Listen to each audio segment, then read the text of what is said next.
sahabat, selamat datang di channel Impi Art. Channel yang menyuguhkan tentang cerita bergambar seputar kisah hidup dan fantasi. Simak terus video dari kami.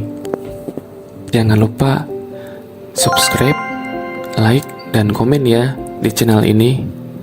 Terima kasih. Terdengar suara gemerisik di antara rumput. Suara itu mengarah ke Bonnie dan Lance. Sontak mereka lompat sejauh-jauhnya.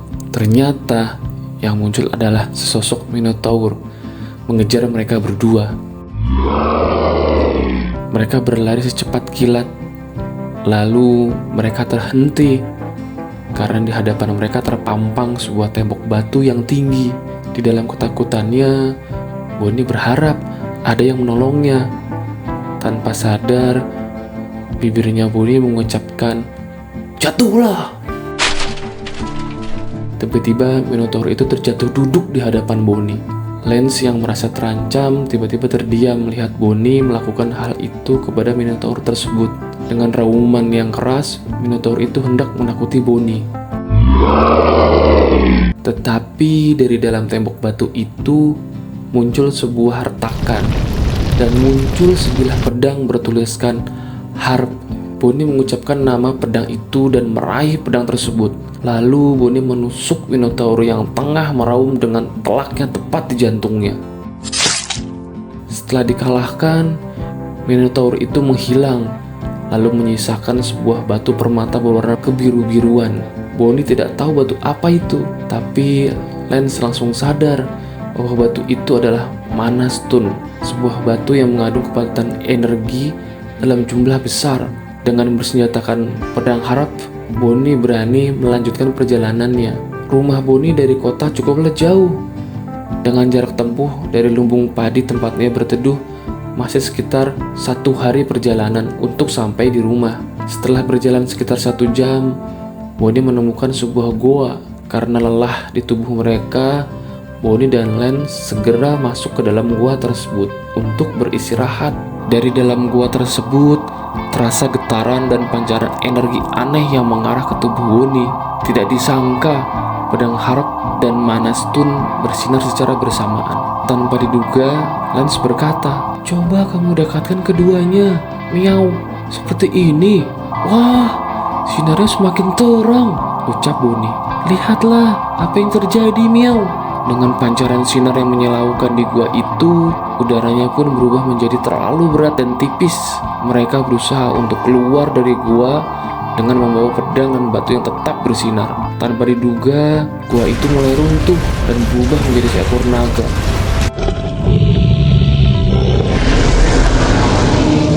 Pratala, seekor naga bumi yang berumur 3000 tahun dan telah tertidur di padang rumput itu selama ini. Pratala yang awalnya tertidur kembali bangkit karena letupan kekuatan dari gabungan kedua benda itu. Benturan energi yang begitu besar mengakibatkan Pratala bangkit dan membuat naga itu mengamuk, hendak menghancurkan segala yang ada di sekitarnya.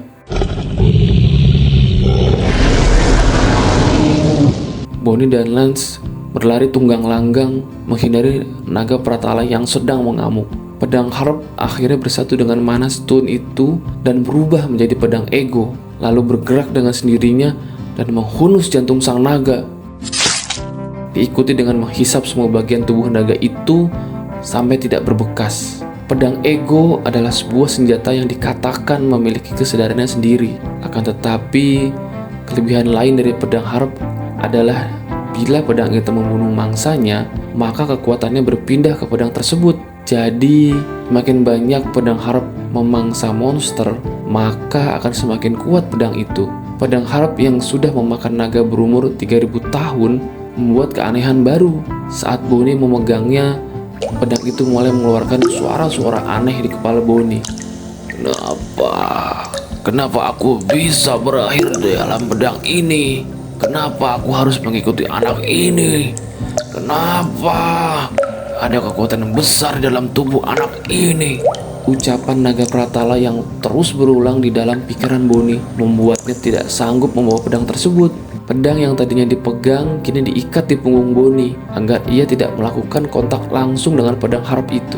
Boni lalu melanjutkan perjalanan, namun secara perlahan Lance mengalami sedikit perubahan yang tidak disadari oleh Boni.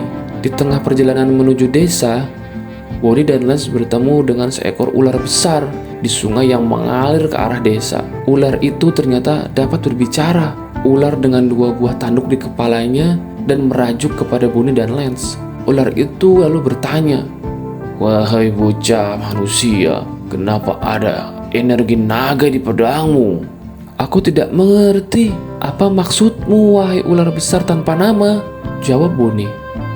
"Aku mencium aroma naga dari pedang itu. Naga apa yang telah kau bunuh, wahai bocah?" "Aku tidak tahu apa maksudmu, wahai ular." Boni tetap pada pendiriannya. "Jangan berbohong padaku, bocah. Aku adalah Imogi, ular yang akan menjadi naga." Teriak ular besar itu dengan penuh amarah. "Naga Pratala, memangnya kenapa?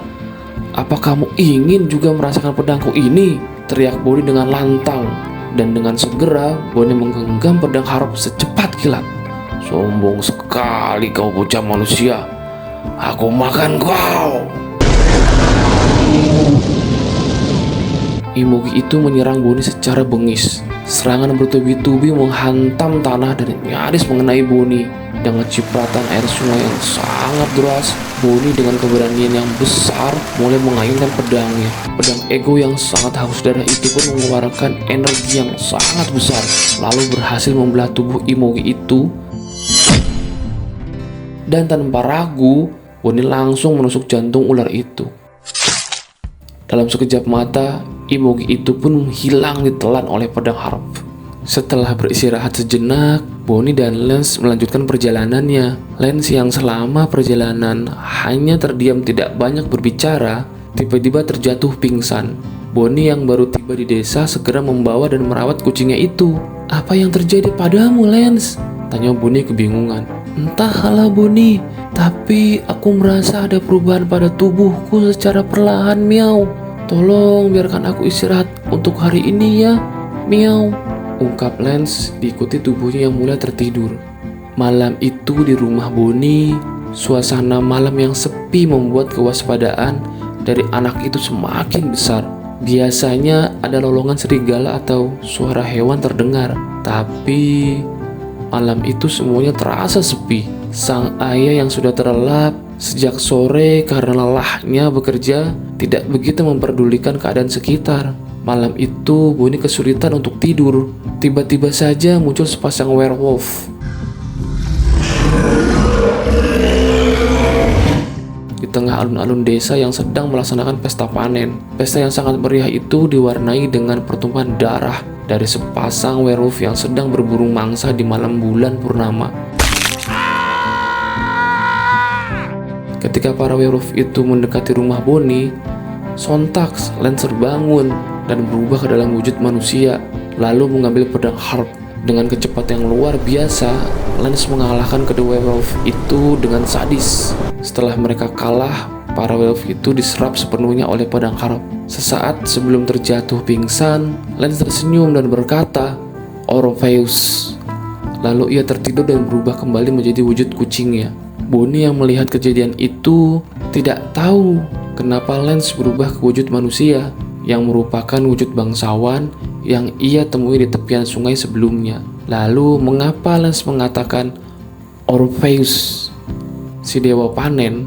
Apakah Lance ada hubungannya dengan dewa panen tersebut yang marah karena pesta panennya dikacaukan oleh sepasang werewolf? Itu semua masih merupakan teka-teki yang tidak diketahui oleh Boni. Malam itu Boni membawa Lance kembali ke kamarnya hingga pagi hari tiba.